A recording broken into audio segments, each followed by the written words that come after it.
প্রিয় সহকর্মী কর্মকর্তা ক্ষমতাবৃন্দ, আপনারা যে মিছিল বা যে আন্দোলনে নেমেছেন, এটা একটা যৌক্তিক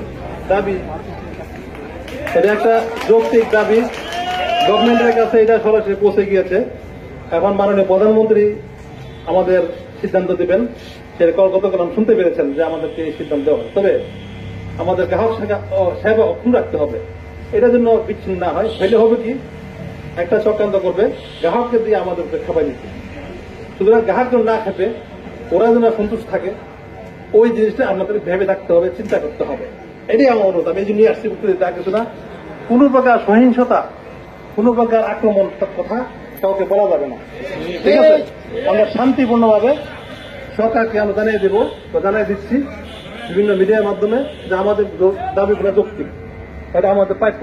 আমরা বহু বছর থেকে 1979 সাল থেকে আমরা বঞ্চিত হয়ে আসছি, আর বঞ্চিত পাচ্ছি না। যারা রিটায়ারমেন্টে চলে গেছে, তারা এই চলে গেছে, যারা ভবিষ্যতে আসবে তারা যেন প্রজন্ম যেন শান্তি থাকতে পারে, সুখে শান্তি, বা দেশের সেবা, আমাদের ভবিষ্যৎ দেশের সেবা, আমাদের মতো সেবা অন্য কোন প্রতিষ্ঠান দেয় কিনা সন্দেহ আছে। দিন নাই রাত নাই 24 ঘন্টা নিরবিচ্ছিন্ন ভাবে কোন প্রকার মানে কোন প্রকার বিলম্ব দেরি তো করেই না। 1.5 কাজ করতেছে, সেবা পাচ্ছে, মানুষ কিছু শুনতে পাচ্ছে, মুহূর্তের মধ্যে পাচ্ছে, যেটা অন্য কোনো জায়গায় দেখেন। আপনি ব্যাংকে যান বা ইয়াতে যান, বেসরকারি ব্যাংকে আমি সেবা পাই, সরকারি ব্যাংকে দেন কি অবস্থা, সরকারি অন্য প্রতিষ্ঠান গিয়ে দেন কি অবস্থা, পাসপোর্টে দেন গিয়ে দেন কি অবস্থা। এখন ডিজিটাল হতে একটু ইয়ে হচ্ছে, একটু একটা ইয়ে হচ্ছে, কিন্তু আমাদের সেবা ডিজিটাল ছাড়াই আমরা সঠিক সময়ে যাচ্ছেন, লোকজন আসে, হাজিরা দেয় এবং মাস্ক দেয়, অফিসে টেবিলে সবাই কাজ করতেছে, কিন্তু অক্লান্ত পরিশ্রম যাচ্ছে। এবং এটা আমাদেরকে একটা সুতা দিচ্ছে, বেতন বাড়াই দিচ্ছে প্রথম দিকে জয়েন করার সময়। আমিও আসছি, আমি চাকরি জয়েন করার সময় 6,500 টাকা বেশি ছিল এই জিএনদের, আর সরকারের বেশি ছিল 2,800 টাকা, 2,850 টাকা। আমি গভর্নমেন্ট ছেড়ে দিয়ে চলে আসি, বেতন বেশি, টাকা বেশি হবে, ওর ছেড়ে চলে আসি, ডিজাইনদের চলে নিজে। এটা কাজটা কি মনে করছে, টাকা বলে পরে দেখা গেছে কি হের বেতন হাতে বেশি হয়ে গেছে। আমার ফ্রেন্ড যারা সরকারে ছিল, তারা বেতন আমার চেয়ে বেশি হয়ে গেছে। তারা জীবন প্রমোশন পাইছে, তাদের বেতনের স্কেল বেশি, তাদের যে ইনক্রিমেন্ট বেশি। আমাদের ইনক্রিমেন্ট তো কম, আমাদের বেতন বেশি ঢুকায়, কিন্তু ইনক্রিমেন্ট কম। তারা কয়েক বছর পরে এটা আস্তে আস্তে সমান হয়ে যায়, তখন আর টের পাওয়া যায় না, তাদের সেটা বেঁচে থাকে না।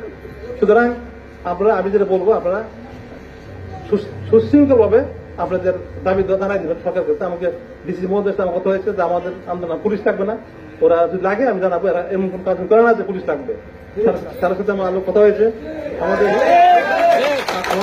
আমাদের এখানে একজন পরিচালক আসতে কথা ছিল, তো আমি অপরাধ হয়ে গেছিলাম এক পর্যায়ে, যে স্যার জানে অপরাধ ছিল। আমি ডিসি স্যারের হয়তো নিয়েছিলাম, স্যার আমি কি করবো, স্যার ডাইরেক্ট শুনতে দিচ্ছে যে ওনাকে আমার কৃষ্ণ জেলা আসতে একটু আবহাওয়া বারণ করেন আমার পক্ষ থেকে, প্রয়োজন আইন আমি জানাই যে ওটা বাতিল হয়েছে আর কি। যদি আসতো তাহলে একটা কি আরেক ঢুকতো, আমি তাও কয়জনে বন্ধ করবো, এটা সম্ভবিত বন্ধ। কেউ না কেউ একটা কথা বললে তো শেষ, এটা দাম থাকলো তো পরে আসো। পরে আমি প্রয়োজন চেয়ারম্যান সাথে কথা বলতাম, তো যাই হোক ডিসির মাধ্যমে সমাধান হয়ে গেছে। এই জন্য আমরা এটা একটা সফল পেয়েছি।